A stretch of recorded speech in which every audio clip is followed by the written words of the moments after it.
Welcome to Kenton's videos. Enjoy the video. In this video, I will show how to make cheesecake pops. First, ensure your cheesecake is fully baked and thoroughly chilled, ideally overnight. Take an 8-inch cheesecake and crumble it into a large bowl, aiming for fine, consistent pieces. Next, add about 2 to 3 tablespoons of softened cream cheese. Mix this thoroughly until the mixture comes together like a soft dough, perfect for shaping. Now let's get shaping. Take small portions of your cheesecake mixture and roll them into smooth, 1-inch diameter balls.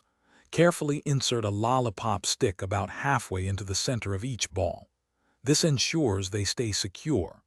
Arrange all your shaped pops on a baking sheet lined with parchment paper.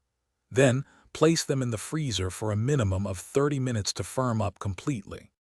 For the delicious coating, melt about 12 ounces of your favorite chocolate or candy melts in a microwave-safe bowl. Heat in 30-second intervals, stirring until smooth. Take a frozen cheesecake pop and dip it completely into the melted coating, ensuring full coverage. Gently tap the stick against the bowl's edge to remove any excess, creating a smooth, even layer. Work quickly before the pop thaws. Once dipped, it's time for the fun part, decorating.